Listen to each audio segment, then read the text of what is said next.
예, 잠깐 휴식 잘 쉬었습니까? 이번 시간에 ESG 경영의 S의 중요성에 대하여 알아보겠습니다. 발제 2번에 대한 우리 발표하실 강주현 대표님을 소개할까 합니다. 강주현 대표님은 현재 글로벌 경쟁력 강화 포럼 설립자이면서 상임 대표로서 1999년부터 현재까지 글로벌 ESG 데이터 평가 자문위원 등 32개 분야에 활동한 바 있습니다. 현재는 G20 기업 경제 정책 그룹 등 세계 4개 위원회에서 수석 대표와 회장으로서 현재 활동하고 있습니다. 주요 저서로는 핵심 리더의 글로벌 경쟁 등 13개 분야에 저술하였으며 그리고 국내 및 해외 강연 36개 기관에서 강연 활동을 하고 있습니다. 오늘 바쁘신 가운데도 토론회 발제자로서 참석해 주신 데 대하여 다시 한번 감사드립니다. 강주현 대표님께서 ESG 경영의 S의 중요성 이해에 대하여 발표하시겠습니다. 강주현 대표님 자료 공유 부탁드립니다. 힘찬 박수로서 맞이해 주시기 바랍니다. 네, 반갑습니다. 평택시 노사민정협의회에 오늘 뜻깊은 세미나에 참여하게 돼서 기쁩니다. 앞서서 발제해 주신 박명준 박사님 발표도 너무 잘 들었고요. 강조해 주신 사회적 대화가 이 ESG 업지 경영에서도 아주 중요한 요소를 차지하고 있기 때문에 되게 인상 깊게 들었습니다. 저는 오늘 ESG 경영에서 S의 중요성에 대해서 말씀드릴까 합니다. 저는 사실은 뭐 앞서 소개를 해주셨지만 제가 한 31년이 이제 올해 사회생활 경력이 되는데요.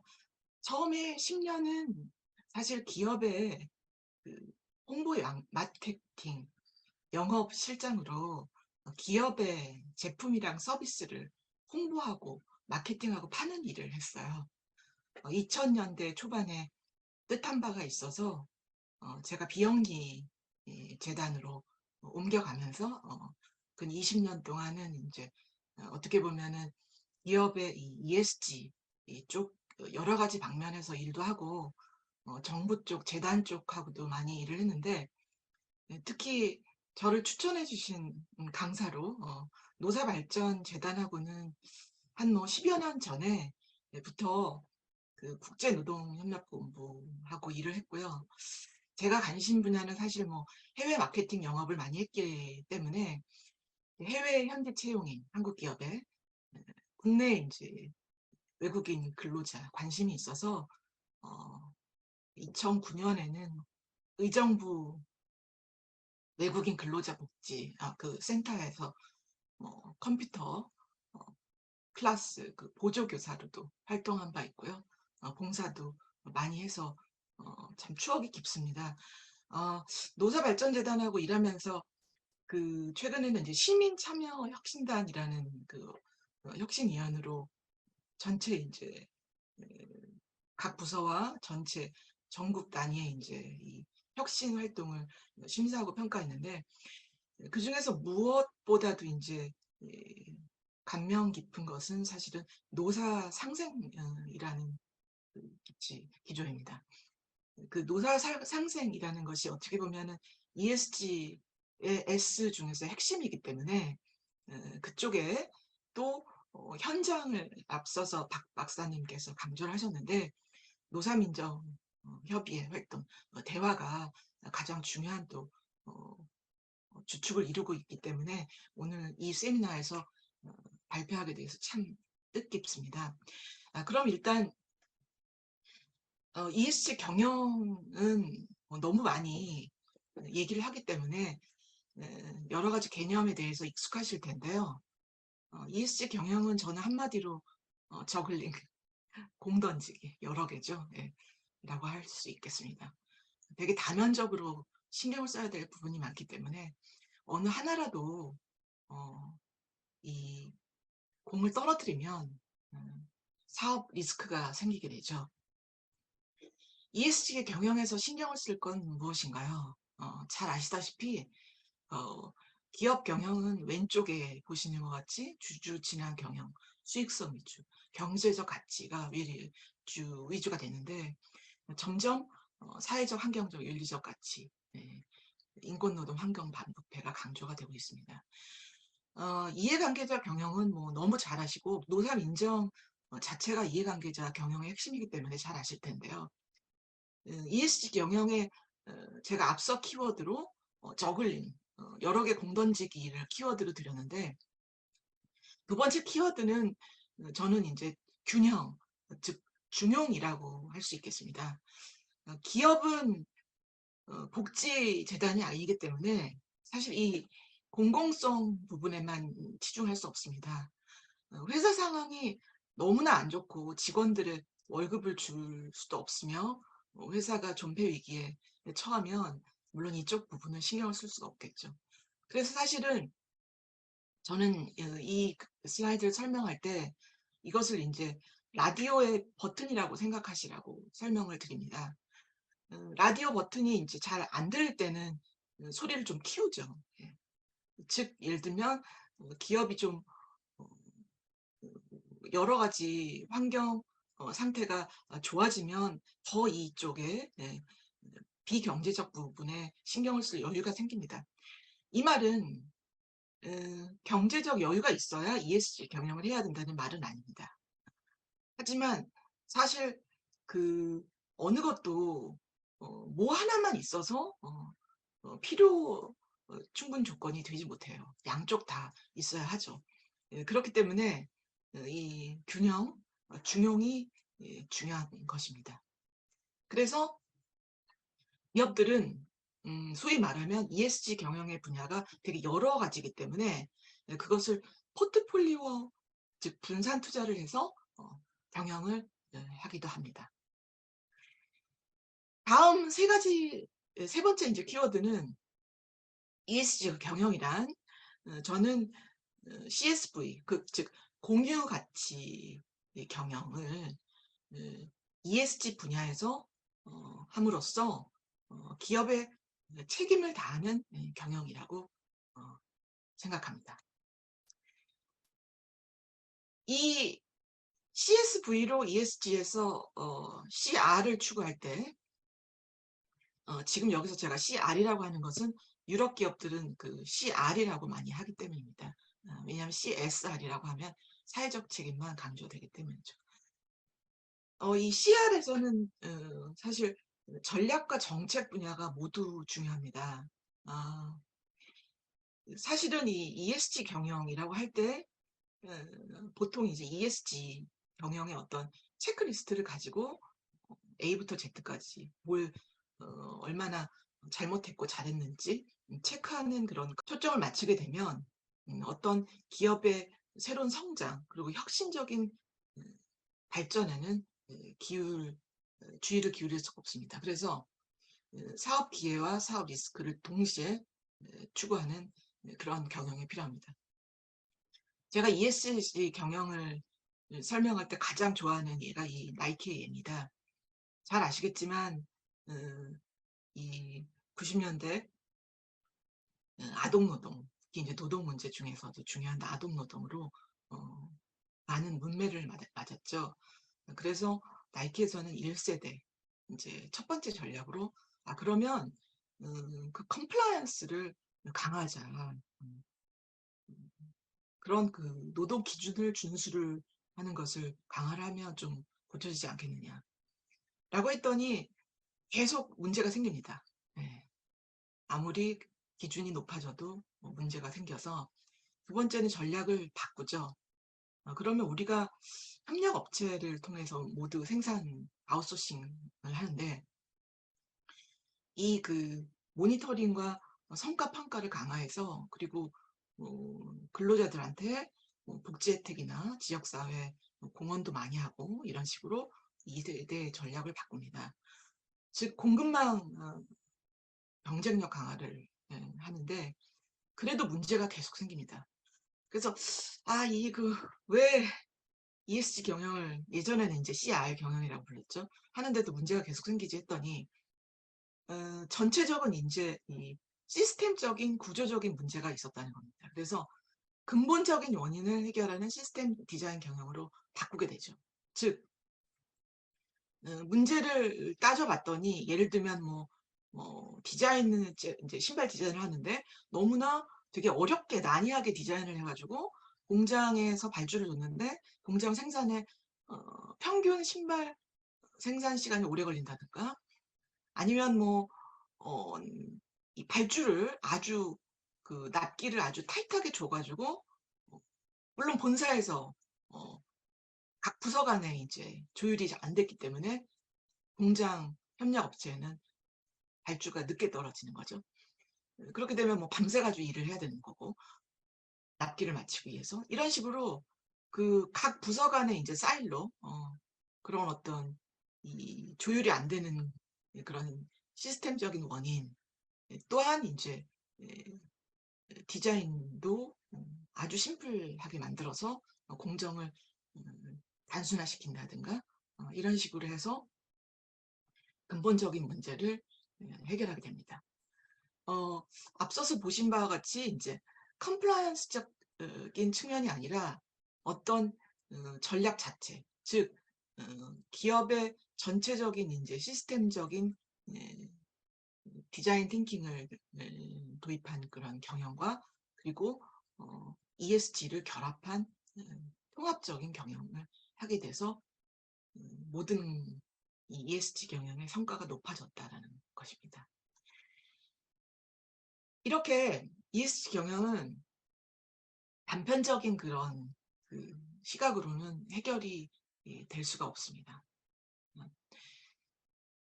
이 왜 ESG 경영을 해야 되는가에 대한 이제 문제에서는 기업에 처한 환경에서 기업에 영향이 미치는 그런 범위 내에서는 ESG 경영을 해야 한다 하는 게 공통된 이해입니다. 그런데 각 이해 관계자 주체 간에 기업의 영향권이 어디까지인가 하는 그런 동의가 동일하지 않을 수가 있습니다. 특히 이제 예를 들면 협력회사 같은 경우에 1차 협력사가 있고 우리 이제 흔히 원청이라고 하는 원청, 하청 하면 하청 업체에서도 1차 협력사, 2차 협력사, 3차 협력사 그런 어떤 여러 가지 티어로 이루어지는 그런 협력업체에서 보통 1차 협력사 정도까지는 컨트롤이 가능한데 기업 본사에서 원청 2차나 3차까지는 컨트롤이 힘들어지게 되죠. 그러면 과연 2차, 3차, 4차 저 밑단에 공급망에 일어나는 문제도 이 원청 기업의 책임이느냐 라고 할 때 그 여러 가지 법적, 경영적 또는 이제 사회적 여러 가지 측면의 문제가 생기고 시각이 일치하지 않으면서 그레이 에어리아, 즉 그 블라인드 스팟이 생기게 되는 거죠. 또한 기업은 이제 아시다시피 업종에 따라서도 많이 다릅니다. 처한 문제가. 그리고 주요 비즈니스가 개인 소비자 상대냐, B2B, 기업 고객 상대냐, 아니면 그냥 정부 입찰만 따서 그 정부의 공공 입찰 자금으로 사업을 하는 기업이냐에 따라서 다르게 되죠. 그래서 이 기업의 영향권이라는 것은 국제적인 그런 컨셉으로서 상당히 중요한 개념입니다. 그런데 이제 문제는 말씀드렸다시피 일치하지 않는다는 것이 있죠. ESG 경영이 왜 이렇게 그 기업의 중요한 정말 위기적인 그런 상황이 됐는지에 대해서는 잘 아실 겁니다. 좀 그 월드 아이 뷰로 이해를 하자면 이렇게 이제 주로 선진국들이 ESG 여러 비경제적 가치에 대한 규제를 높이고 또는 또 그 선진 기업들이 소유하고 있는 연기금들을 기업들이 투자를 할 때 ESG 기준을 높이게 되죠.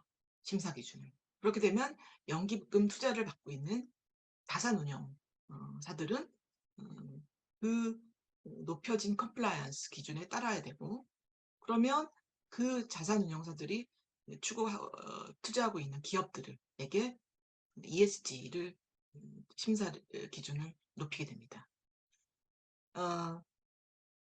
그렇게 높이게 되면 사실 바이어기업, 그 선진국들의 영향을 받고 있는 주로 이제 유럽, 미주의 바이어 기업들은 우리나라 1차 협력사, 뭐 우리나라 대기업도 마찬가지죠.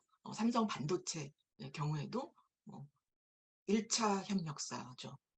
외국 바이어 기업의 ESG 기준을 높여서 생산할 수밖에 없고, 또 그런 삼성전자의 반도체 1차 협력사 또는 그 밑단의 협력업체한테 ESG 기준을, 이행 기준을 높일 수밖에 없습니다.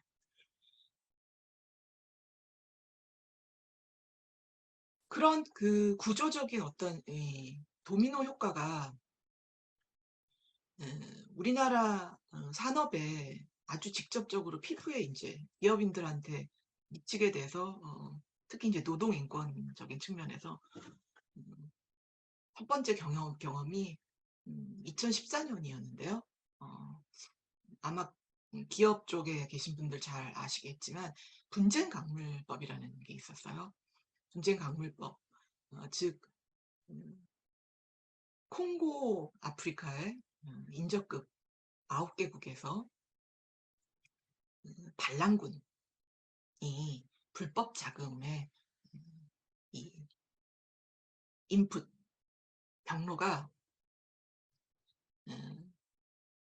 불법 광물을 불법적으로 이제 유통하는 그런 문제로 돈을 벌고 있었고, 그 분쟁 강물들을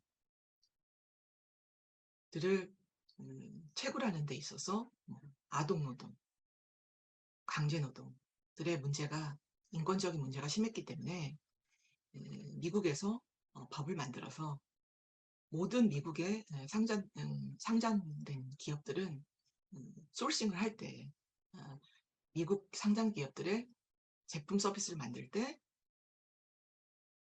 그 분쟁 강물과 상관이 없다라는 것을 인증한 그런 원자재를 소싱해야 된다라고 해서 전자통신, 자동차, 항공조선, 기계, 반도체, 철강, 비철금속, 모든 그 우리나라의 수출 주요 산업들이 어떻게 정말 한마디로 보면 발등에 불이 떨어져서 그 이 원자재들이 분쟁 강물과 상관이 없다라는 것을 증명하기 위해서 공분서주했죠. 결국은 원가 경쟁력이 약해졌었죠. 이것을 인권 경영을 잘하기 위해서 이 일을 했다라고 이해하는 기업인들은 드물었습니다. 왜냐하면 그때는 ESG 경영이라는 것이 이제 보편하게 안 됐기 때문이죠. 그런데 ESG 경영의 아주 핵심적인 그런 1차적인 무역 장벽이었죠. 그 2차적인 무역 장벽이 지금 발등에 불이 두 번째 떨어진 겁니다. 유럽의 기업들이 유럽 기업, 자사 기업이 솔싱하고 있는, 즉 1차, 2차 이 협력 기업들의 ESG, 인권, 노동, 환경, 반부패 이런 환경에 맞게 그 원자재들이 솔싱이 됐는지 실사를 강제화하는 법이 생깁니다. 그래서 국내 고위험 섹터 수출 기업들은 거의 다 타격을 받게 돼 버리죠. 올해 이제 지침이 발표돼서 내년부터 의무화가 되는데, 실제로 이제 그 EU의 공급망 실사 의무화 법안은 그냥 아닌방의 홍두깨처럼 생긴 게 아니라 뭐 예전부터 OECD 다국적 기업, OECD 가이드라인이나 유엔 기업가 인권을 위한 가이드 원칙 같이 이런 어떤 인권 경영, 뭐 환경 경영, 노동 친화 경영, 그리고 ESG 경영을 자체를 강제할 수가 없기 때문에 실사를 강제하게 되는 국제 기준의 영향에서 더 강화가 된 법이게 됩니다.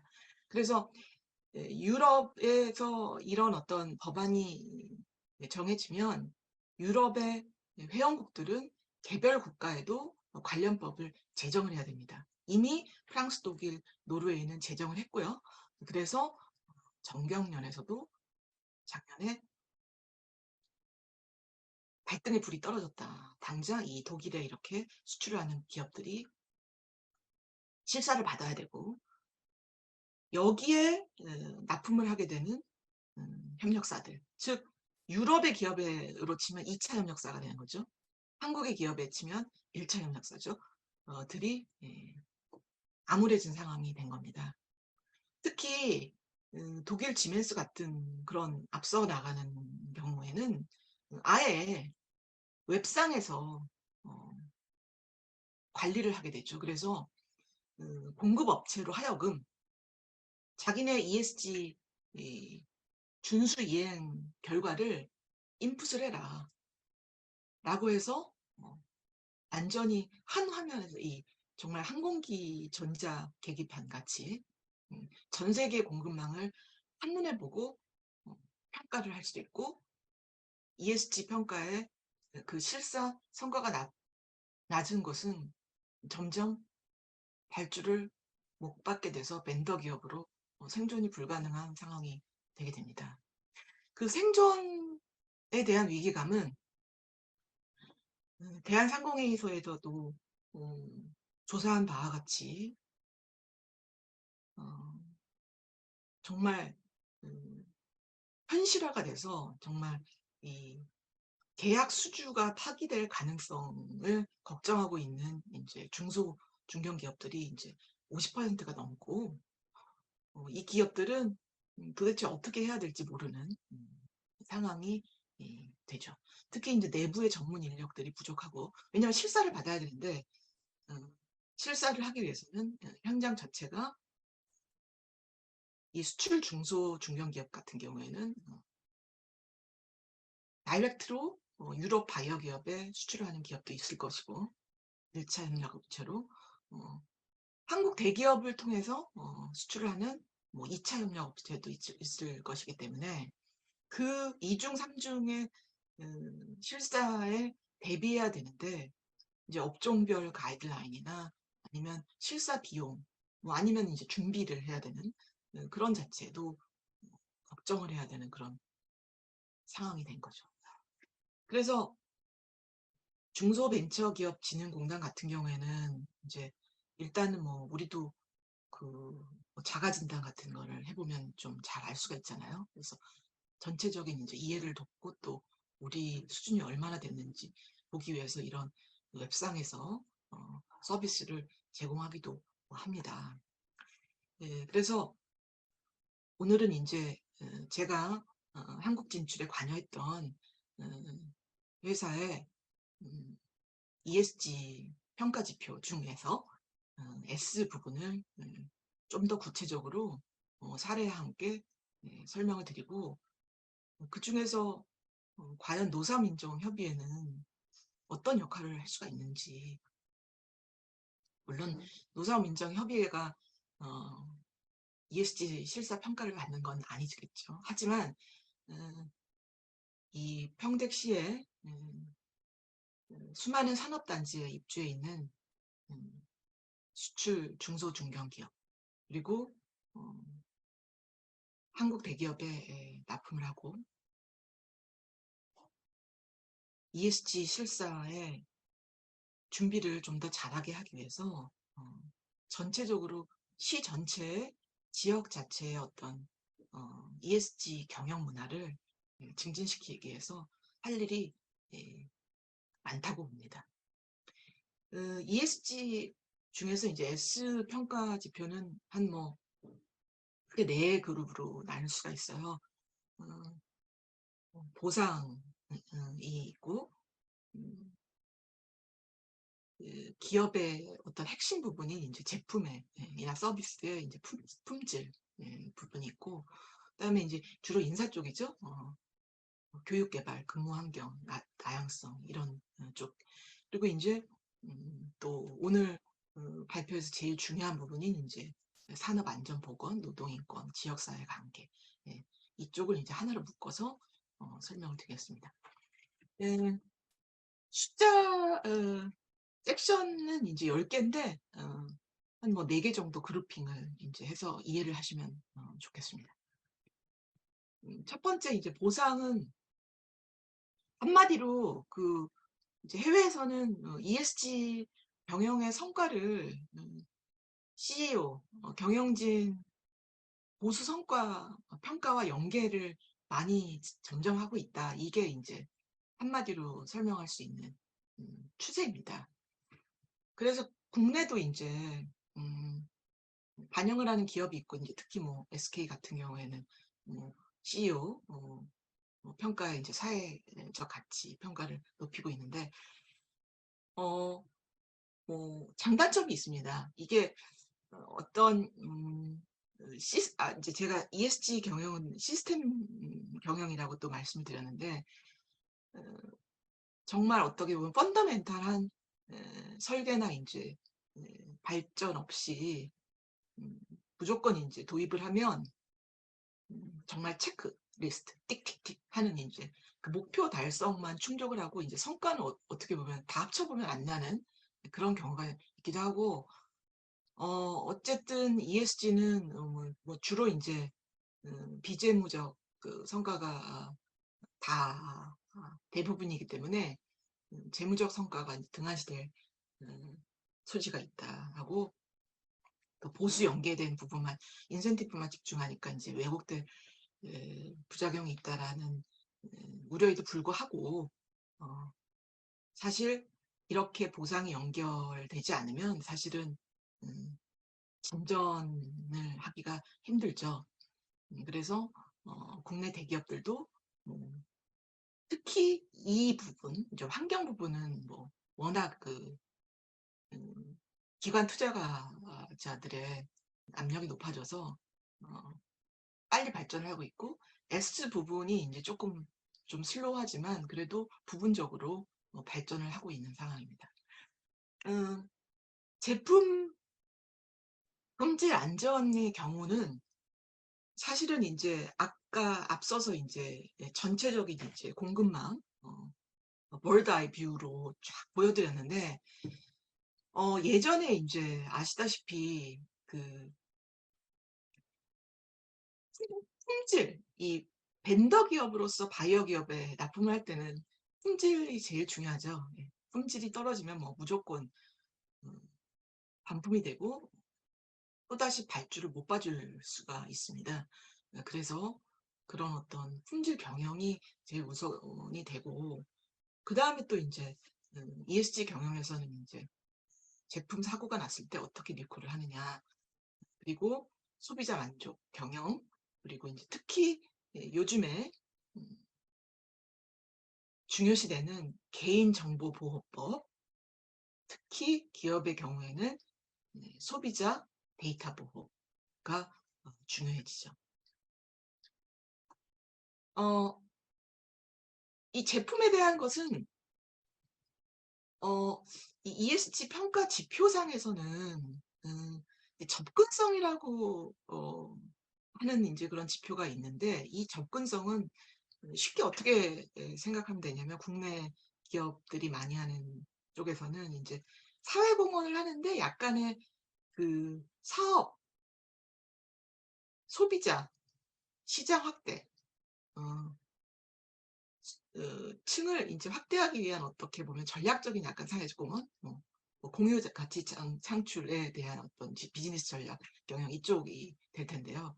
쉽게 말해서 이제 예전에는 소비자층으로 생각을 하지 않았는데, 예, 그 소비자들도 를 위해서 제품이나 서비스의 가격 정책이나 어떤 이 제품 전략을 바꾸는 것을 얘기합니다. 그래서 뭐 여기 이제 보시면 아시겠지만 아, 어, 이런 어떤 예를 들면 뭐 자원봉사적인 사회봉사는 기업의 부서가 연관이 돼서 뭐 사업 자체의 전략이 바뀌어질 필요가 없지만 음, 이 뭐 보건, 교육, 주택, 뭐 저가 약품, 저가 제품과 서비스 이런 것들은 이제 당장 매출에 이 영향을 미치는 거기 때문에 그리고 마이크로 대출도 마찬가지죠.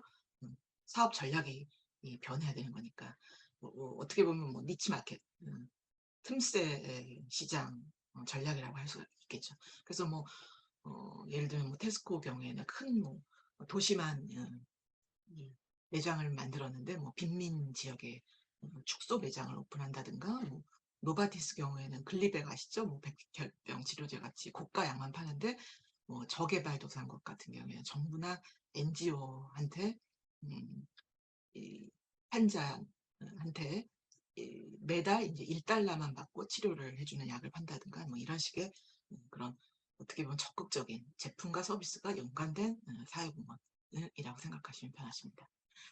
다음으로 어, 약간 그 노동인권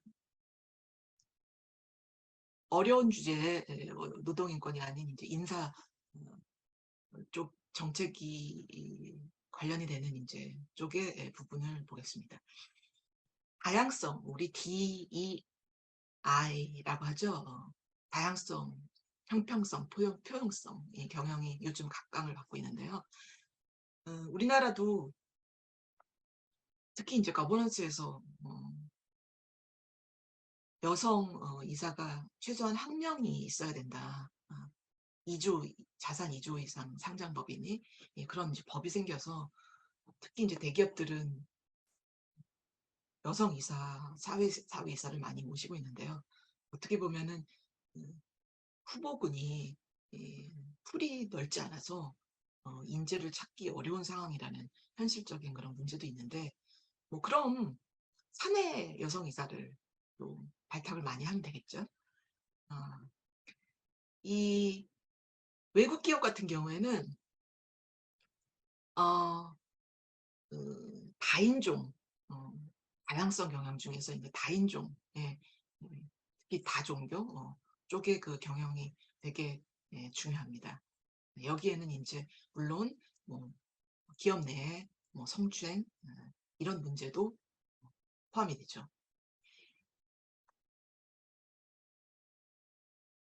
우리나라의 노사민정협의회 물론 이제 개별 기업에서도 많이 다양성 경영을 하고 있지만 오늘 평택시 노사민정협의회가 주최를 했기 때문에 다른 뭐 평택시도 포함해서 각 그 지표별로 한번 어떤 대표적인 활동이 있는지 한번 찾아봤습니다.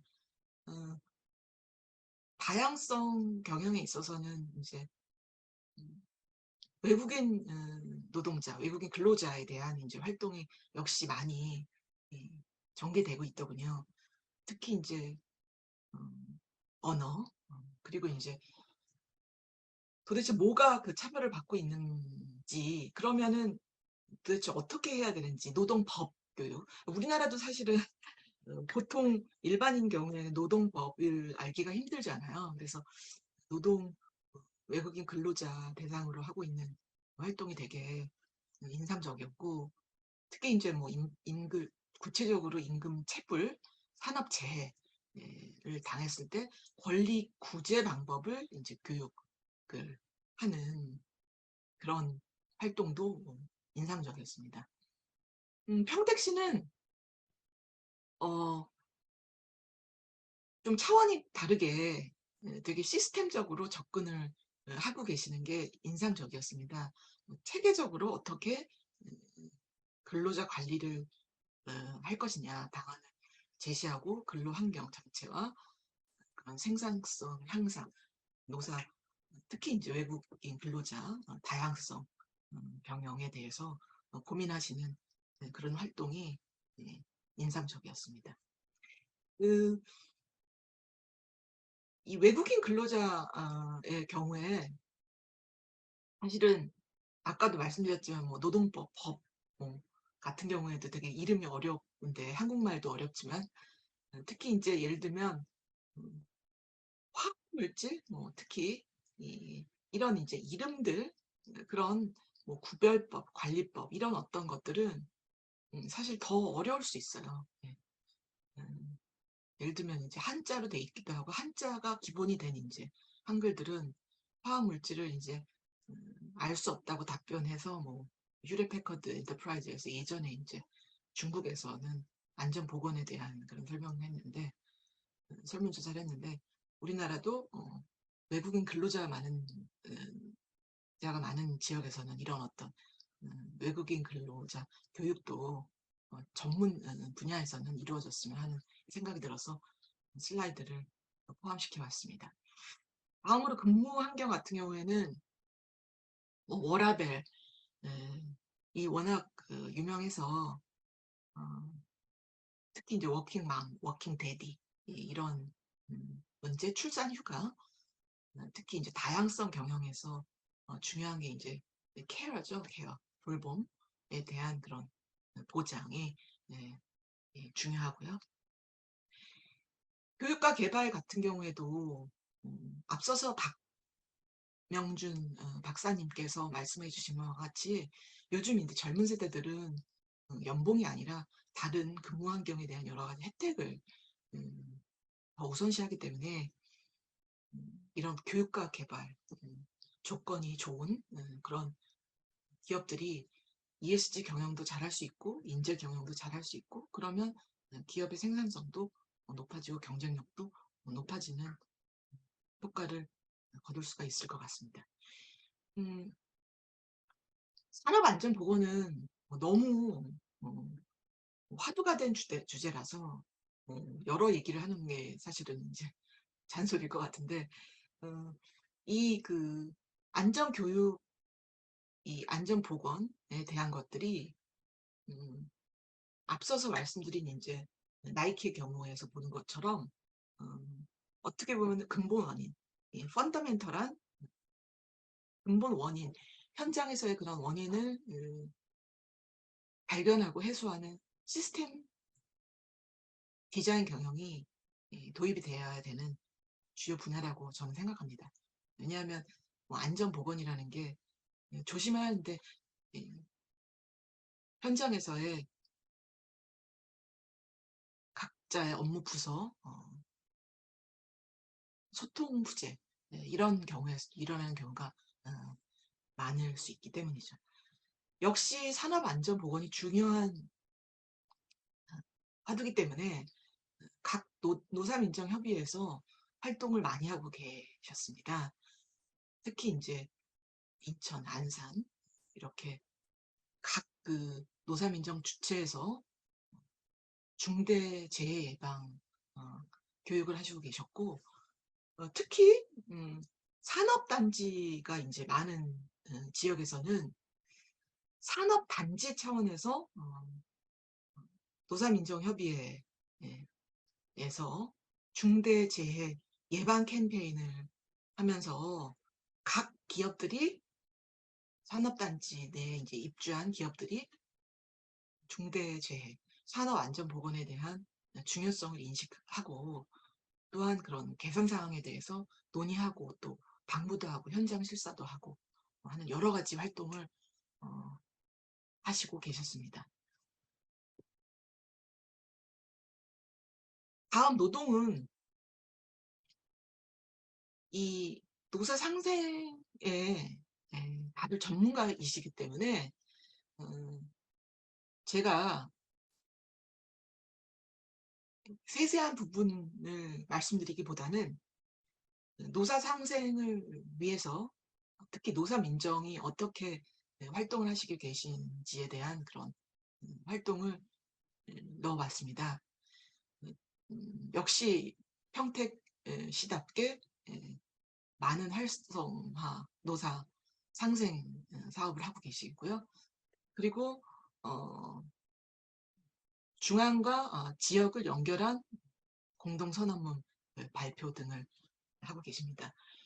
사실 노동이 이제 전통적인 노동권보다 저는 비노동권 부분에 조금 더 관심이 많은데, 뭐 아시다시피 이제 갑질이라고 우리 사회에서 유명해진 갑질에 대한 부분이나 감정 노동자 보호법, 뭐 괴롭힘 금지 이런 부분들이 법제화가 많이 되었지만 실제로 실행은 더딘 그런 양상을 보이고 있습니다. 직장 내 이제 괴롭힘 금지법 같은 경우에는 뭐 제조업 안에서도 많이 일어날 수가 있을 텐데요. 역시 그 괴롭힘이 심각하다라는 통계를 보면 뭐 여자가 높고 뭐 비정규직이 높고 저임금 노동자가 많은데, 이제 조합원이 조금 더 높이 나오는 이유는 좀 어떻게 보면은 현상이 가려지는 게 아닌가 하는 그런 추측을 하고 있습니다. 용인시 노사민정협의회에서는 되게 특색 있는 활동을 하고 있었어요. 그러니까 비전통적인 노동권에서 감정 노동자와 취약계층 노동자 대상으로 동아리 지원 활동과, 그리고 이제 이 인권 보호, 어떤 심리적인 그런 괴롭힘에 대한 치유 교육 상담 프로그램을 운영하고 있는 게 두드러져 보였습니다.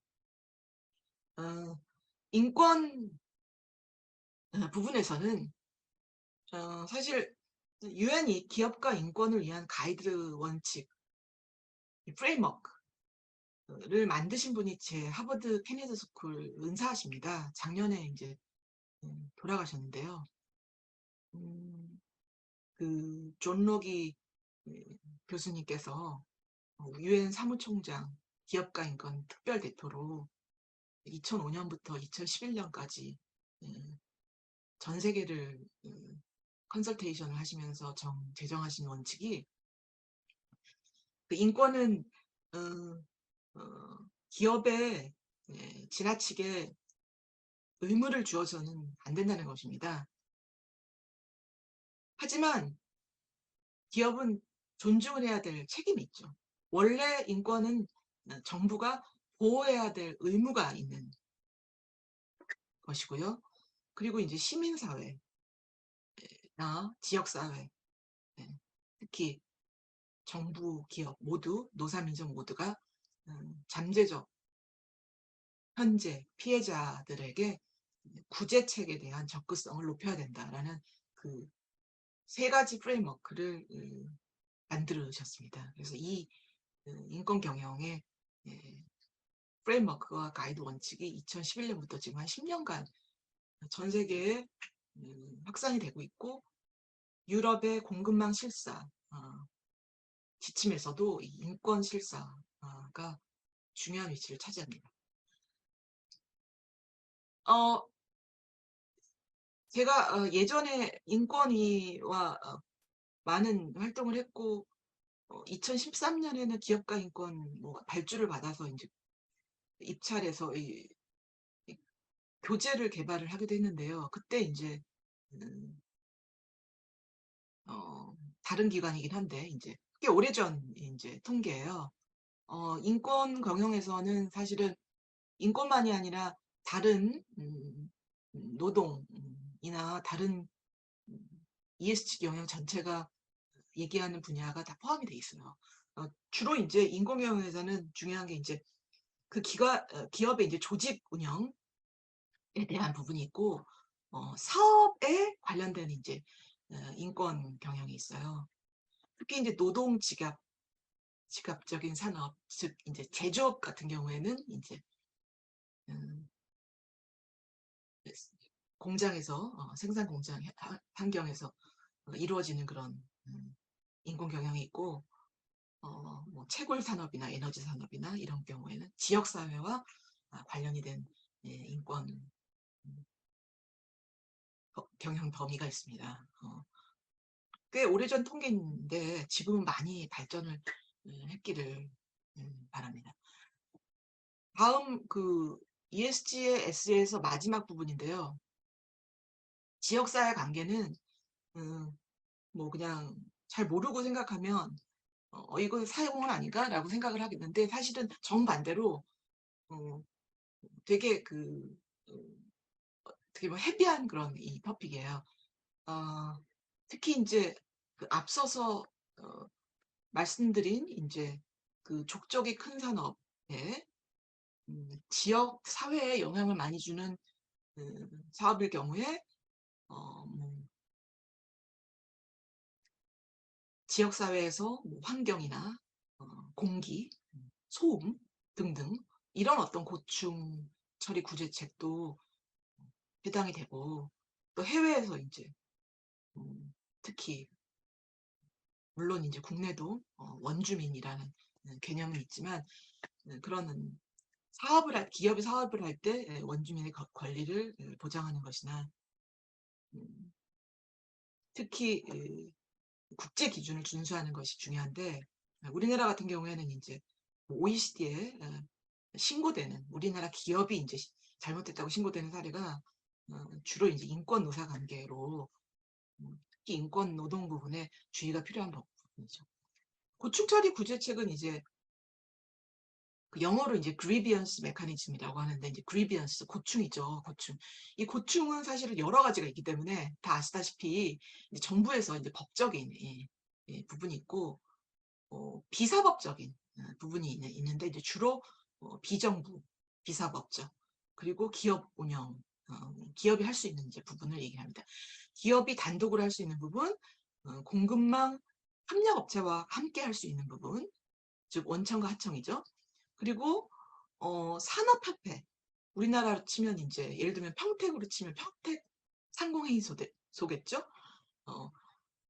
네 번째는 이제 노사민정, 평택시 노사민정 협의회나, 아니면 어떤 한 개 기업이 노사민정 주체들이랑 할 수 있는 그런 이제 고충 처리 구제책이 있습니다.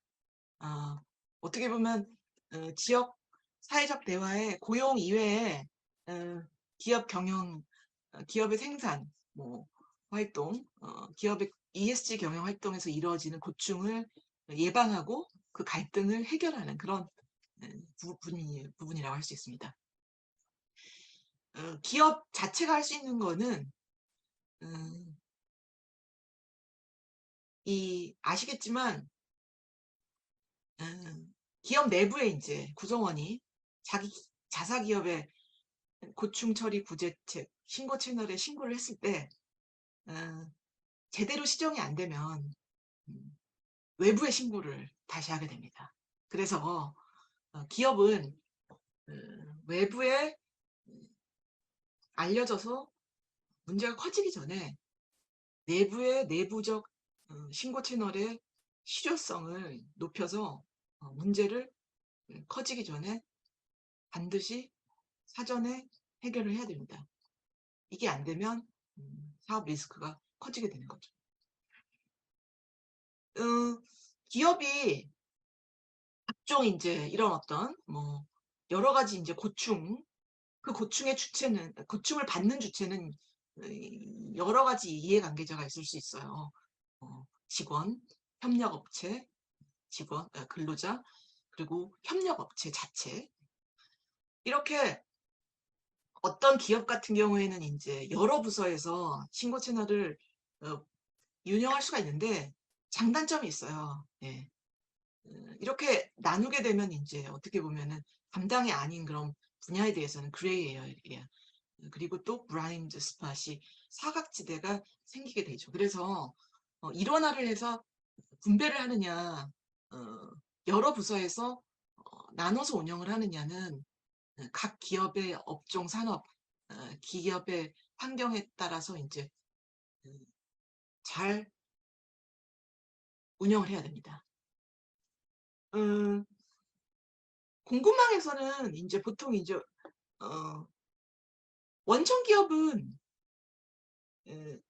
하청 업체의 근로자들이 그 하청 업체의 경영진들에게 뭐 갑질, 그런 괴롭힘 등등 어떤 인권노동, ESG의 어떤 문제를 당하지 않는가 걱정을 해요. 왜? 그런 문제를 당하면 시민사회나 대중들은 원청 기업을 문제를 삼기 때문이죠. 근데 원청 기업은 사실 하청 업체 A부터 Z까지 모든 문제를 컨트롤할 수 없습니다. 그래서 이제 뭐 특히 이제 일반화된 것이 익명으로 제3자 채널을 운영을 해서 그 제3자 채널에서 원청 기업에 보고를 해주는 그런 IT를 모바일 이용한 그런 플랫폼이 유행하기도 하고요. 앞서서 설명한 바와 같이 이 원청 기업의 경우에 협력업체의 근로자들이 이 경영진들에게 고충을 받지 않느냐. 이 문제가 생기면 여기를 문제 삼는 게 아니라 이 원청이 욕을 먹기 때문이죠. 왜냐하면 유명한 브랜드 기업이면 일수록 이쪽을 문제 삼으면 여기에 있는 문제가 더 많이 알려지기 때문이죠. 그래서 보통 이제 이것도 제가 아주 좋아하는 예인데 단계별로 운영을 해요. 첫 번째는 이제 문제가 있으면 내부에서 해결을 하게 하죠. 그래도 문제가 생기면 그 다음에는 이제 이 기업 하청 기업이 속한 항공회의소에서 해결하게 합니다. 근데 이래도 문제가 계속 생기면 직접 나서죠. 직접 나서는데도 문제가 안 생기면 해결이 안 되면 그다음 이제 계약을 파기하게 되는 거죠. 이럴 때 제3자 신고 채널을 두기도 합니다. 아까 자사 내부에 두기도 하고 외부에 두기도 하죠. 근로자가 외부에 신고를 하고 외부에서 바로 원청 기업에 신고를 하게끔 또는 이 상위에 신고를 하게끔 하는 메커니즘을 운영하고 있습니다. 자, 그럼 여기 이쯤에서 궁금하실 텐데 도대체 그러면 원청 기업은 1차 협력업체, 2차 협력업체 어느 정도까지 ESG 실사를 하고 있지? 라고 궁금하시겠죠? 우리나라 기업만 발등에 불 떨어진 게 아니에요. 아세안 국가의 이제 어떤 기업인들을 조사를 해봤더니 외국 기업들이 거의 전부죠. 1차 협력업체만 실사를 하는 응답 기업이 이제 50% 미만이에요. 2차까지 한다. 우리는 여력이 돼서 실사를 20% 미만이죠. 그래서 사실 우리나라 산업 기업도 늦은 게 아니다라고 약간 희망을 가질 수가 있겠습니다. 한대 기업에 이제 또는 이제 어떤 ESG 이쪽 부분은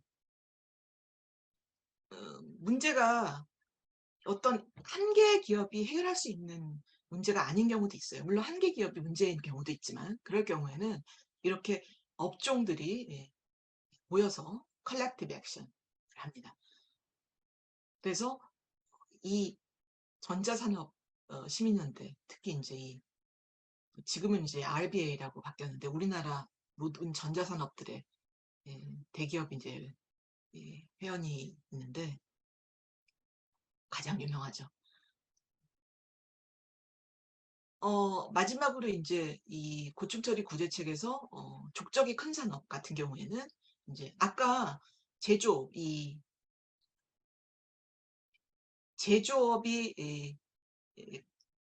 실행하는 메커니즘과 거의 비슷하게 여기는 이제 이런 어떤 투자은행들이 정유회사에 투자를 하고 정유회사는 또 그 정유 사업을 하청업체에 맡기고 그 하청업체는 사업을 하는데 이 마을에서 만약에 ESG 문제가 특히 ES 문제가 생겼을 때는 이제 그 지역 NGO를 통해서 고충 처리를 받게 하죠. 그런 어떤 고충처리책 운영도 이 원래 투자기관에서 운영을 합니다. 그래서 어떤 시민사회의 역할들이 점점 커지고 있다. ESG 경영에서. 그래서 독일 뭐 에너지 기업 같은 경우에는 이것도 제가 가장 좋아하는 그런 예인데 우리나라의 노사민정과 같은 그런 구조를 갖고 있죠. 그래서 ESG 경영을 복합적으로 이해관계자 경영 자들이 같이 함께하는 것이 추세이고 그 추세에 따라서 평택시나 여수에서도 여러 가지 기업의 노사민정 협의체를 갖고 문제를 해결해 나가는 노력을 하고 있습니다.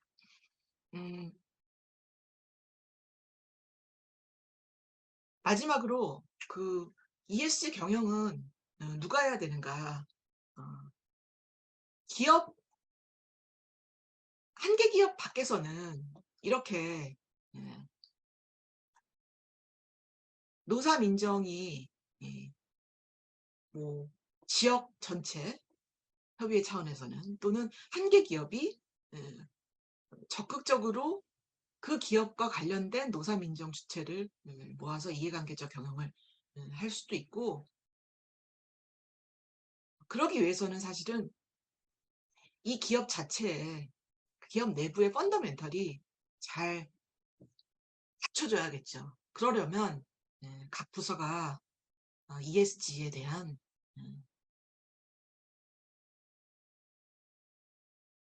부분을 원래의 기업 그 부서의 기존 업무에 적용을 시켜야 됩니다.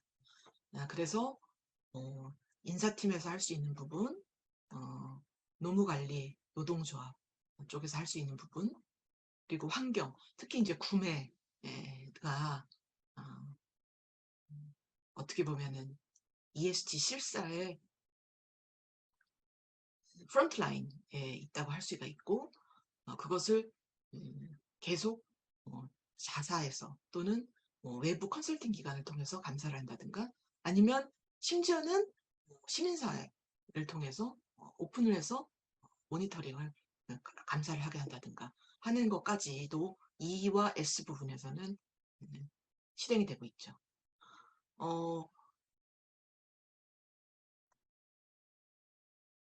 사실 사업부서에서 할 수 있는 부분이 기존의 ESG 경영을 안 했다가 무에서 유를 이제 할 수 있는 부분이 많고요. 그리고 특히 이제 어떻게 보면 특히 해외 사업 그리고 여기 지금 이제 리스크 관리 차원에서 여기 감사팀에서는 이제 주로 이제 리스크 매니지먼트 RM을 하는 차원 경영 진단도 RM 관련이 되면 RM 쪽에 리스크 매니지먼트 쪽에 ESG 고려를 반영하는 것이 중요합니다. IR팀의 사회적 책임 투자 고려도 ESG IR도 늘어나야 되고요. 그리고 오늘은 사실 S만 해서 다루지 않았지만 많이 G 쪽에 ESG의 G 쪽에 이제 많이 해당되는 이런 어떤 부분이 뭐 준법관리 부서 또는 이제 윤리경영 법무팀에서 이제 고충처리 구제책을 담당하는 기업들도 있기 때문에 그쪽에서도 고충처리 구제책에 관련한 부분을 할 수가 있죠. 각 기업의 산업이나 업종 기업의 특성에 따라서 달라지게 됩니다. 자, 그렇게 되면 앞서서 이제 ESG 경영은 공 던지기 경영이다라고 했는데 좀 수월해지고 이게 이제 사실은 노사 민정이면 4명이어야 되는 4명이 되는 그림은 못 찾았어요. 좀 ESG 경영이 좀 더 너무 어렵지 않게 느껴질 수 있게 되기를 바라는 마음입니다. 경청해 주셔서 감사합니다.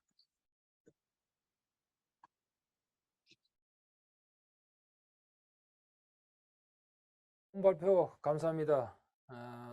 조금 전에 우리 강주현 대표님께서 말씀하신 발표 내용을 조금 요약해 보면은 특히 이제 ESG 경영에서의 S의 중요성 부분을 많이 강조해 주셨습니다.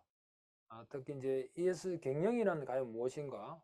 또 예를 들면서 공동지역에 대한 저글링 부분, 또 왜 ESG 경영을 해야 하는가? 또 언제부터 ESG 경영이 더 시급해지는가?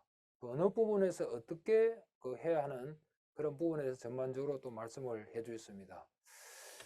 전반적으로 우리가 이제 봤을 적에 ESG에 있어서 한 10개 정도의 어떤 우리가 분야의 평가 지표에 대한 분류를 보면은 어떤 보상, 그리고 또 제품 품질 및 안정, 또 제품의 접근성, 다양성, 근무 환경, 또 교육과 개발, 또 최근에 강조되고 있는 산업 안전에 대한 보건과 노동, 인권, 지역 사회에 대한 어떤 관계 부분에 대해서 말씀하셨고, 특히 이제 보면은 ESG 경영은 누가 해야 하는 그런 부분에도 많이 이렇게 강조를 해주셨습니다.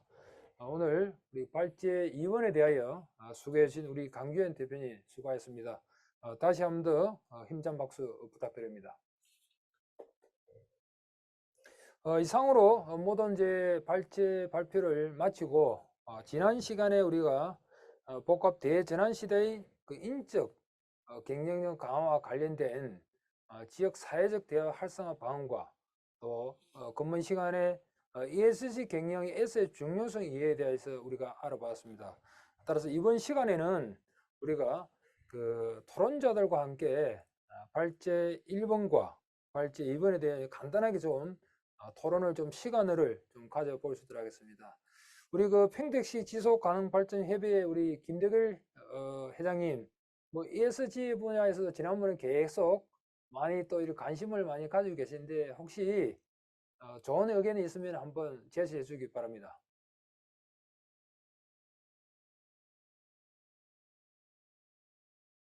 네, 그 두 분 발제 아주 잘 들었습니다. 그리고 우리 평택시 노사민장 협의회가 이런 의미 있고 뜻있는 이 토론회를 또 진행한 것도 굉장히 좋다고 생각을 합니다. 여러분들 잘 아시는 것처럼 사실 그 유엔이 2015년도 10월 달에 지속가능 발전 목표 17개를 만들고 규범화하고 그것이 이제 우리 한국에서도 KSDG로 그리고 경기도는 또 경기도 SDG 목표를 만들고 평택 같은 경우도 작년 12월 달에 평택형 SDG 목표를 사실 만들었거든요. 그 17개 목표 중에 사실 경제 영역에 포함되고 있는 게 에너지라든지 또 8번 목표가 이제 고용의 문제하고 일자리 창출의 문제가 또 8번의 목표기도 하고요. 그리고 또 뭐 9번의 목표 같은 경우가 산업의 혁신 부분 뭐 이렇게 다 포함이 되어 있어요. 그래서 지속가능 발전 목표의 17개 중에서 한 5개 정도가 경제 영역으로다가 정리되어 있고 저희 평택에서도 거기에 맞춰서 이제 세부 목표들을 다 정리를 해놓은 상태에 있어요. 그리고 지속가능 발전 목표, 지속가능 발전 기본 조례에서 시장은 매년 이 보고서에 대한 보고서를 작성해서 공시하고 보고하도록 이렇게 좀 명시화되어 있는 상황인데요. 저는 이제 그 평택의 지금 이런 상황에서 그 ESG 경영에 대한 내용을 좀 같이 결부시켜서 뭔가 좀 활동을 했으면 좋겠다라는 취지에서 제가 노사민정협의회에서 몇 차례 좀 제안을 드렸었는데 오늘 굉장히 의미 깊은 얘기들을 좀 들어서 참 다행이다 생각을 하고요. 한 3가지 정도를 제안 드리고 싶은데 하나는 사실 저도 그렇지만 오늘 이제 그 강지원 그 대표님이 얘기해 주신 내용들을 정말 대기업의 일부만 알고 있지 않을까? 아까도 얘기 주셨던 것처럼 이제 아세안 국가들에 대한 실세에 대한 얘기도 했지만 협력회차 2차, 3차까지 내려가서는 그것이 전혀 미치지 않을 거라고 생각을 하고 있고 우리나라도 마찬가지인데 작년에 안성시 지속가능발전협의회에서 상공회의소를 통해 가지고 중소기업에게 ESG 경영에 대한 교육이 필요한 곳 좀 있으면은 무료로 다 준비할 테니 좀 해주십시오 했더니 안성에 있는 기업 한 6군데가 연락이 와서 쪽에 이제 그 임원분들에 대한 교육을 진행했다는 얘기를 들었거든요. 저는 대기업에서야 나름대로 자기 고민을 갖고 준비를 하고 있을 텐데 그렇지 않은 중소기업 이쪽 영역에서는 여전히 뭔가 좀 준비가 많이 필요하지 않은가 생각을 하고 있고요. 또 아까 이제 우리 그 박명준 박사님께서도 얘기를 주셨는데 굉장히 중요한 가치나 내용들은 사실 평택 시민 모두에게 다 관심거리이고 고민거리인데 이것이 시민들에게 직접적으로 내 문제가 아닌 것처럼 비춰지고 있는 거 아닌가 싶어요. 사실 노동의 문제는 시민 모두의 문제고 내 생존권의 문제거든요. 그래서 저는 이 노동의 문제, 그다음에 ESG 경영 이런 것들을 평택 시민에게 홍보하고 교육할 수 있는 이런 프로그램들이 좀 다양하게 내년에 좀 만들어주면 좋겠다 뭐 생각을 하고 있고 저희 지석협 입장에서는 그런 프로그램들을 내년에 좀 나름대로 고민해 나갈 예정에 있어서 노사민정협의회와 함께 좀 이런 고민을 같이 갔으면 좋겠다 생각을 하고 있습니다. 더불어서 아까도 그런 그 강지원 대표님께서 얘기를 주셨는데 ESG 경영 관련된 E 영역이라든지 S 영역, 그다음에 G 영역에 대한 이런 세부 지표들이 다 지금 만들어져 있는 것 같아서 우리 평택 지역에 있는 기업을 일부 기업을 좀 대상으로 해서라도 어느 단지가 할지는 모르겠지만 시민사회 영역이 함께 좀 그 객관성을 좀 갖고 ESG 경영에 대한 좀 평가를 하거나 또는 모니터링을 하거나 뭐 이런 과정을 통해서 E 영역 또는 S 영역 또는 G 영역 이런 영역에서 좀 모범적으로 활동하고 있는 기업들을 좀 이렇게 좀 소개하고 홍보하고 선전하고 이러면서 우리가 좀 칭찬도 하고 이러면서 좀 이게 다양하게 우리 지역 내에 있는 기업에게 좀 확산되도록 하는 이런 역할들을 우리가 좀 만들어가면 어떨까 뭐 이런 생각을 좀 나름대로 해봤습니다. 아무튼 평택 시속가루발전협의 입장에서는 ESG 경영에 대한 내용들을 우리 굉장히 중요한 우리 사업 과제로도 좀 선정을 하고 있기 때문에 우리 노사민정협의회 내에서 좀 함께 협력하고 고민해 나가는 틀을 좀 만들었으면 좋겠다 이렇게 생각하고 있습니다. 두 분의 발제 너무 잘 들었습니다. 고맙습니다. 예, 감사합니다. 전반적으로 우리 회장님께서 아주 의견 제시를 잘 해주신 것 같습니다. 지금 최근에 저도 경기도 노사민정협의회 갔을 적에 내년도에 전반적으로 ESG 경영에 대한 그 부분을 많이 또 강조를 좀 하고 있습니다. 그런 차원에서 저희들도 이번에 어떤 뭐 전반적으로 좀 이해와 좀 공감대 형성 차원에서 제가 근본 주제를 갑자기 좀 바꾸어서 이렇게 포함을 좀 시켰던 그런 부분입니다. 현재 이제 회장님께서 이제 강조하신 부분은 이제 대기업의 어떤 문화는 많이 형성이 되어 가고 있지만은 그러나 우리 이제 중소기업에 대한 어떤 중요에 대한 어떤 준비, 또 하나는 시민들과 함께 저 문제 인식을 노동 분야나 또 ESG 경영 분야에 대해서도 좀 해줬으면 좋겠다는 그런 바람과 또한 그 ESG 경영에 있어서 오늘은 뭐 S 분야만 하였지만은 그러나 또 E 분야, 또 G 분야에 대해서도 좀 많이 이렇게 좀 평가 지표와 또 우리 핑텍시의 어떤 모범적인 사례를 우리 강주현 대표님한테 좀 제시를 해주시면 좋겠다는 그런 의도가 오늘 굉장히 좋았던 그런 부분 되겠습니다. 아무튼 감사합니다.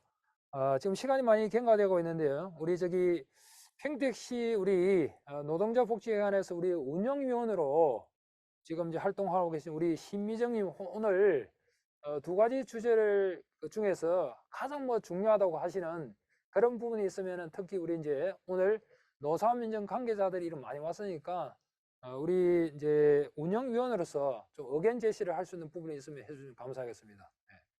네.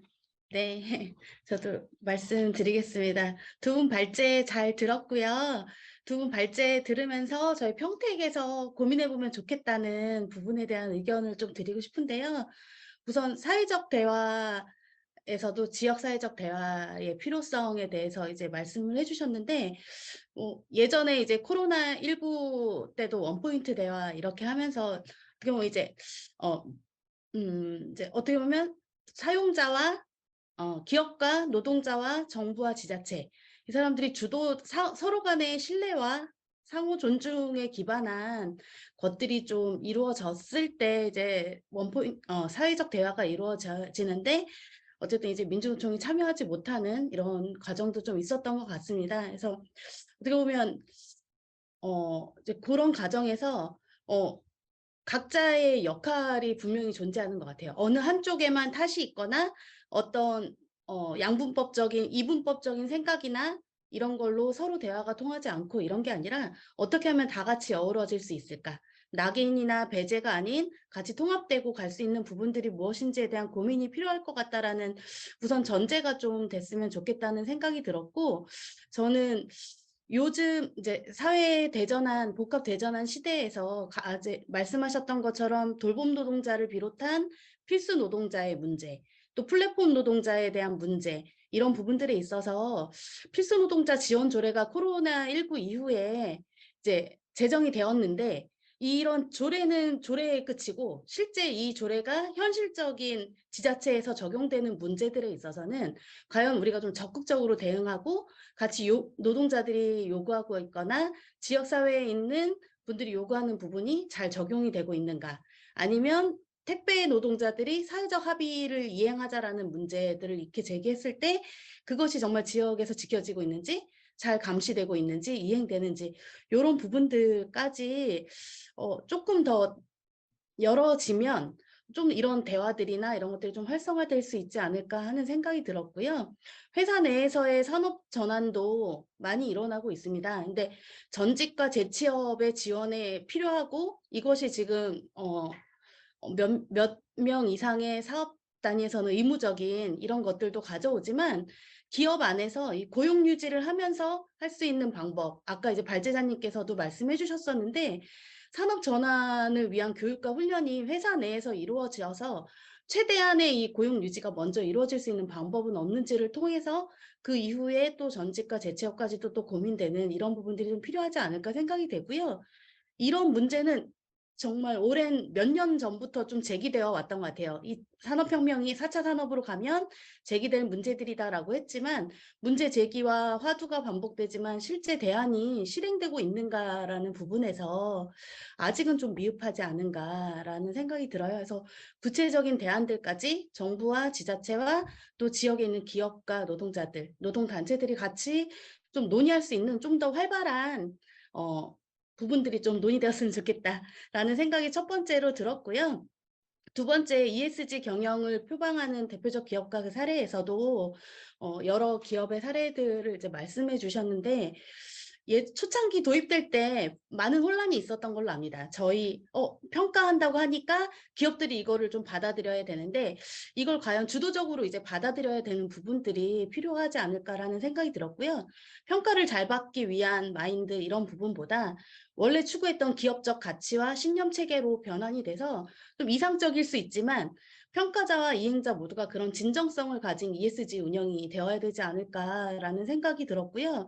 그중에 또 어떻게 이제 말씀하셨던 가장 큰 S, 사회적 소통이 국내 기업 안에서 잘 되는 기업으로 좀 보자라면, 저는 제 주변에서 SK 하이닉스 같은 회사를 좀 봤었거든요. 장애인 법정 의무 고용률이 3.1%인데 그거를 초과해서 3.4%, 그러니까 사내에 그런 자회사를 운영하면서 그 장애인들이 빵 공장에서 빵을 만들고 그 빵을 사내 식당에 간편식으로 제공하고, 그리고 이런 것들뿐만 아니라 다양한 일자리를 또 마련하는 이런 식의 이제 경영을 하고 있는데, 물론 뭐 영업무역이나 이런 데는 뭐 환경 문제, 멸종위기 동물의 문제, 다양성을 또 다르게 표방하는 뭐 기업의 가치들이 있습니다. 홈페이지를 보면 다 잘 나와 있어요. 모든 기업들이 ESG, 사회 환원과 이런 부분들을 이야기하고 있는데, 저희 평택에 있는 기업들 중에도 최근에 이제 뭐 산재 사고가 있었던 뭐 SPL, 파리바게트 사고 이런 거를 보면 실제 내부를 들여다봤을 때는 아직까지도 한계와 어려움들이 있더라라는 거를 좀 봤습니다.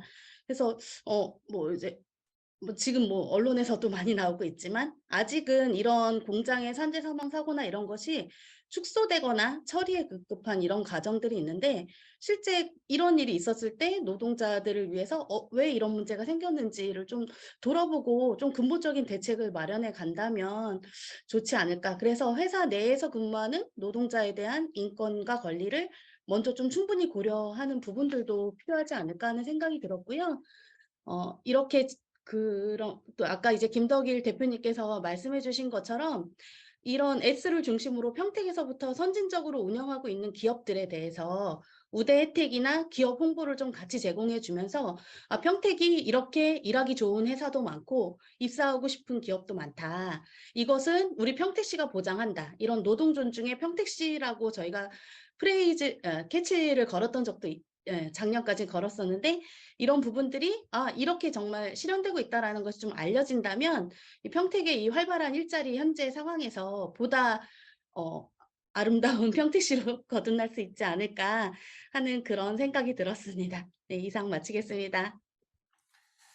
예, 감사합니다. 아주 매번 이 토의 때 우리 신미정님께서 많이 오셔가지고 평택의 어떤 노사 관계와 일자리 창출에 대해서 많이 이야기해 주신 것 같습니다. 첫 번째 주제에서 그 복합 대전환 시대에 따른 우리 지역적 사회 대화 활성화 방안에서는 보니까 이제 가장 그 사용자가 어떤 누군지 잘 애매한 그런 부분에 대해서는 반드시 정부가 좀 지원이 필요한, 그러니까 최근에 요즘 돌봄 노동자나 또는 필수 노동자와 분류편 그 노동자에 대해서 정부와 또 지자체가 특히 직접적으로 개입해서 좀 열린 자세로서 좀 대화하고 좀 대안을 좀 마련해 가야 될 필요가 있다고 이렇게 말씀하셨고, 또 ESG 경영에서의 어떤 S를 좀 많이 그런 높인 성공적인 그런 어떤 기업과 또 최근에 우리 평택에서 일어났던 그런 그 평택의 어떤 SPL 그런 공장에서 일어났던 그런 부분을 좀 예를 좀 제시를 해줬습니다. 특히 이제 요구를 좀 하였던 부분은 앞에서도 뭐 설명했지만 그 지자체 그리고 이제 고용노동부 간의 어떤 지도와 적극적인 요구, 그리고 또 S 중심의 평택에서 좀 선진적으로 어떤 기업과 또 우대해야 될 부분, 또 홍보해야 될 부분, 전반적으로는 교육과 문화에 어우러지는 우리 평택시가 좀 됐으면 좋겠다는 그런 부분을 말씀해 주신 것 같습니다. 감사합니다. 그럼 우리 저기 평택시 지역사회보장협의체에 우리 고용분과위원으로서 또 활동하고 계신 우리 김미양님, 한번 좋은 의견 좀 부탁드립니다. 평택시 지역사회보장협의체 고용분과위원 김미양입니다. 앞서 그 박명준 선임연구원님하고 강주현 대표님 그 발제 경청하며 주의 깊게 잘 들었습니다. 감사합니다. 이번 발제를 통해서 지금까지 고민해왔던 지역 내 인적 경쟁력 강화를 위한 대안 및 ESG 경영에 대해서 좀 더 구체적으로 고민할 수 있는 좋은 기회였던 것 같습니다. 전체적으로 오늘 발제를 들으면서 제가 느낀 부분과 제 나름대로의 그 정리 내용을 좀 말씀드리겠습니다. 일단 평택 지역의 특성에 맞는 또한 사회적 대화 기구를 통한 양질의 일자리 및 인적 경쟁력 강화, 또한 이를 어떻게 발전시켜 나가는지가 시급하고도 중요한 과제라 생각하며, 또 고용 후에 ESG 경영 중 그 S인 인권, 노동, 근무 환경, 다양성, 산업 안전 보건, 지역 사회 관계 등도 무엇 하나 놓칠 수 없는 저는 문제라고 이제 생각했습니다. 먼저 양질의 일자리 창출도 중요하나 현재 위치에서 기업들의 복합 대전환 시대에 걸맞는 잉여 인력으로 인한 대체 업무의 개발도 저는 필요하다고 생각을 하고 있고요. AI에 손이 닿지 않는 인력이 미칠 수 있는 작업들을 창출하고 그 작업들에 대해서 전문적인 교육도 기업 및 지자체에서 체계적이고 적극적인 지원을 아끼지 말아야 한다고 생각합니다. 또 요즘 계속 화두로 떠오르고 있는 한시도 마음 놓을 수 없는 산업 안전재해에 대한 관리도 기업 및 근로자의 그 철저한 교육과 인식의 변화, 또 기업 현장의 산업 현장의 철저한 안전 수칙 이행 등을 주기적으로 모니터링해서 더 이상 그 안타까운 노동자의 희생이 발생하지 않기를 바랍니다. 평택은 현재 인구 100만도 바라볼 수 있는 무한한 자원과 경쟁력을 가지고 있는 도시입니다. 타 지자체의 선진 사례도 좀 유연하게 수용하고 평택만이 가지고 있는 자원과 가능성 외에 평택 지역 주민들에게 제공할 수 있는 비정규직, 정규직 일자리도 많이 양성되었으면 하는 바람입니다. 비정규직의 창출 또한 정규직으로 갈 수 있는 발판을 마련하는 기회이므로 삼성이라는 호재로 인한 외부적 근로자 유입보다는 정확한 일자리 정보와 데이터를 기반으로 해서 지역 주민들에게 양질의 일자리가 제공되는 기회가 많이 제공되어야만 지역이 지속 발전할 수 있는 가능성이 크다고 저는 생각합니다. 또 여기에는 당연히 평택 지역 주민들의 특화된 전문 인력 양성 교육 및 지자체의 전폭적인 지원이 필요하며 또 여기에 따른 구체적인 커리큘럼을 꾸려 노사 정이 함께 꾸준히 고민하고 현실성 있게 추진해야 한다고 생각합니다. 이상 제 의견을 말씀드렸습니다. 감사합니다. 예, 감사합니다. 역시 전문가답습니다. 예, 우리 이제 평택 지역의 특성에 맞는 사회적 대화 기구를 통한 양질의 일자리와 또 인적 경쟁력 강화에 어떻게 발전시킬 것인가 그런 부분과 또 고용 후에 ESG 경영 중에서 중요한 오늘 그 S 분야의 근로자의 인권 부분이나 또 노동 그리고 이제 근무 환경 이런 부분에 대한 문제도 또 제기하셨고요. 그 다음에 이제 복합 대재난 시단에 있는 인력 인력에 대한 어떤 대체 업무 개발도 좀 필요하다. 특히 이제 AI에 손이 닿지 않지만은 그런 부분에 대해서도 좀 적극적인 좀 지원 부분과 또 산업 안전재해 분야 그리고 이제 선진 사례도 이렇게 많이 유연하게 수용해서 평택만의 어떤 그런 그 주민들에게 제공할 수 있는 비정규직이나 또는 이제 정규직 일자리도 많이 이렇게 확충이 좀 됐으면 좋겠다는 그런 부분과 또 평택 지역의 어떤 특성을 고려해서 특화된 전문 인력 양성 교육과 그리고 지자체의 전폭적인 지원을 갖다 요구했습니다. 이런 부분은 저희들이 노사민정협의회에서 잘 추려서 다음 우리가 정책이나 또는 시책에 반영이 꼭 될 수 있도록 그렇게 노력하겠습니다. 지금 우리 그 경기도 지역 인적 자원개발위원회 우리 김인수 고용 전문가님이 참석하고 계십니다. 잠깐 소개해드리면은 우리 경기도 지역의 이제 산업 발전에 필요한 맞춤형 산업 인력 양성을 위해서 경기도의 산업 구조와 맞는 그런 기술 인력이라든지 또 수요 조사와 분석과 지역 단 인력 양성 계획 등을 이렇게 많이 관심을 가지고 또 활동을 하고 있습니다. 우리 저기 김인수 고용 전문가님, 우리 뭐 두 분의 발제와 또 세 분의 토론자들께서 이런 많은 의견을 제시했습니다. 혹시 발전 관련되는 내용이 있어가지고 아니면 또 추가적인 의견이 있으면 좀 부탁드립니다. 예, 음소거 해주시면 되겠습니다. 음성은 예. 안녕하십니까, 김인수입니다. 오늘 그 발제 잘 들었고요. 저는 조금 더 약간 디테일한 쪽에 대해서 말씀을 좀 드리고자 합니다. 경기도가 사실은 인구가 이제는 늘어나지 않는 상황임에도 불구하고 평택시는 인구가 지금 많이 늘어나고 있는 추세에 있습니다.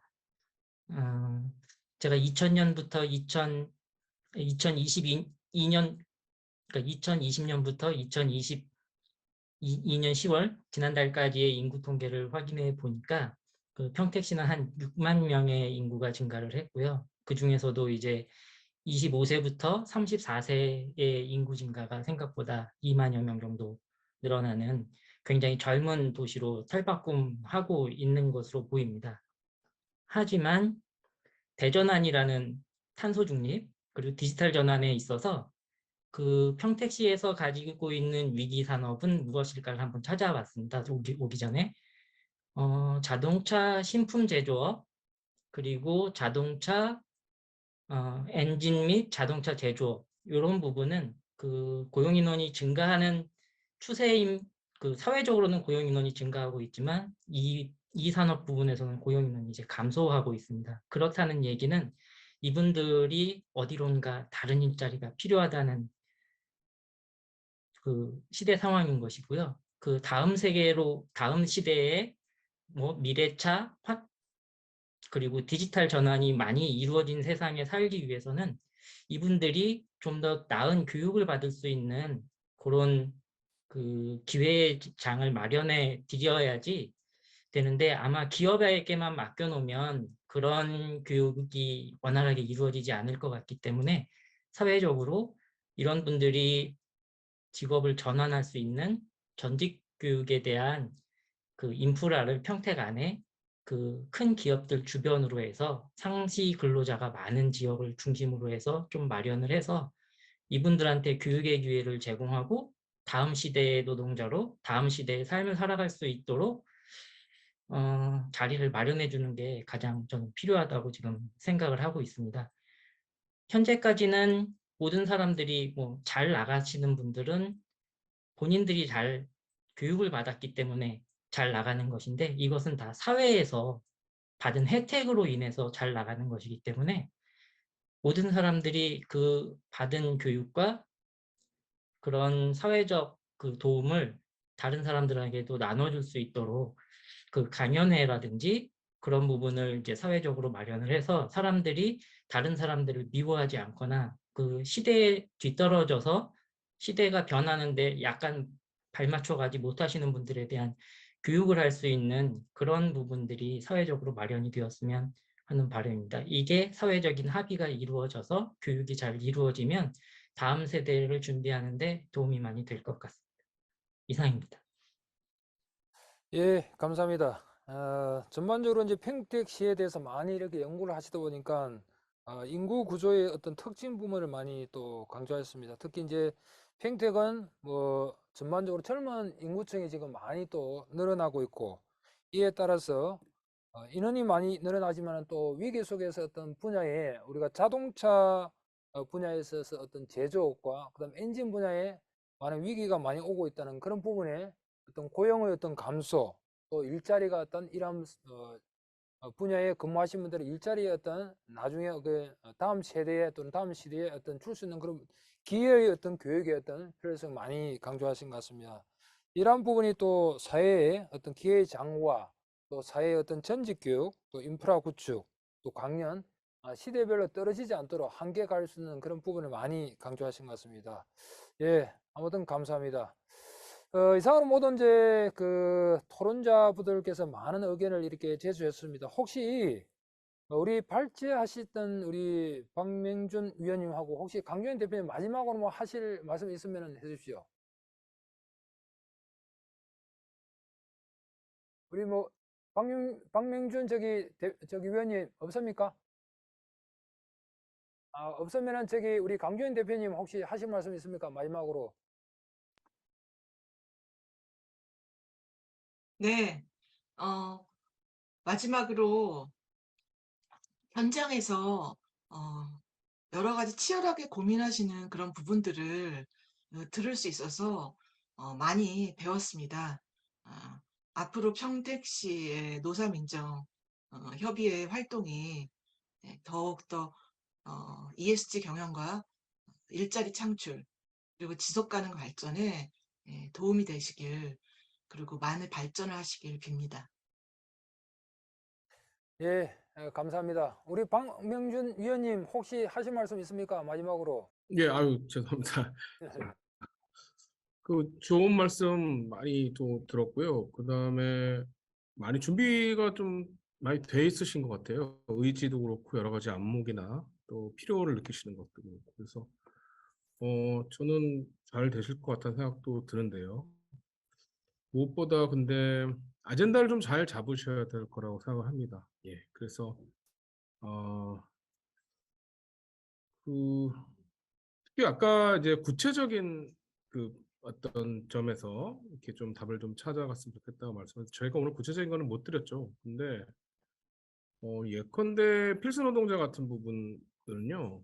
어, 저는 개인적으로 지자체가 좀 단순히 뭐 그분들에 대한 어떤 뭐 물품 지원이라든지 뭐 이런 것을 좀 넘어서 여러 가지 처우와 관련된 부분에서 같이 좀 합리적인 공통의 해결책, 근로조건의 어떤 개선, 그리고 근로조건이 개선돼야지 또 좋은 서비스를 만들 수 있고 그런 것도 있거든요. 그래서 그런 부분들에 대해서도 같이 한번 사회적 대화 테이블을 특정 계층의 어떤 처우 개선 같은 것들도 좀 말을 하면 좋다 이렇게 생각해요. 그 어떤 분이 충남에서 지금 아파트 경비원들의 처우 개선과 관련된 것들을 좀 고민하고 있다는 얘기 최근 들어서 제가 여러 가지 말씀을 드렸는데, 그래서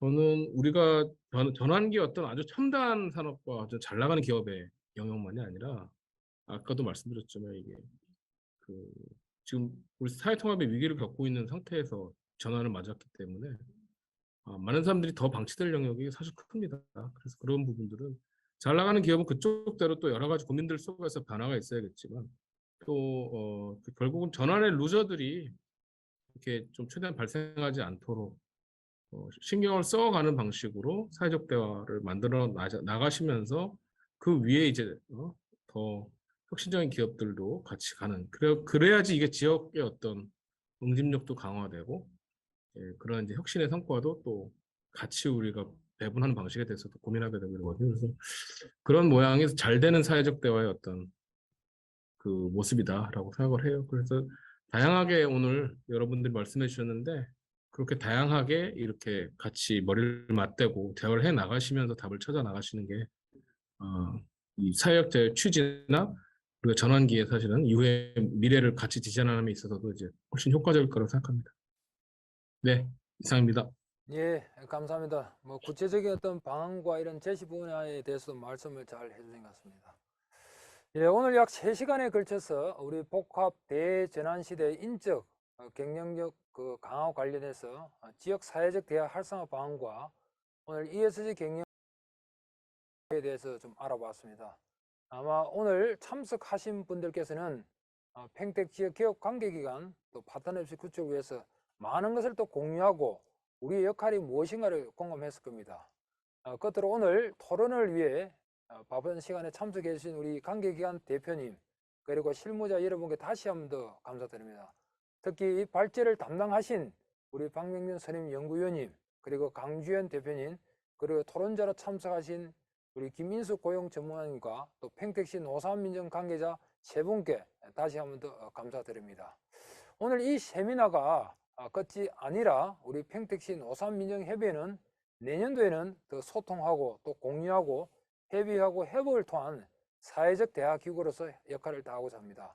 이상으로 복합 대전환시대 인적 경영력 강화와 관련된 우리 평택 지역 관계기관 기업 구축 및 위협 세미나를 모두 마치겠습니다. 감사합니다.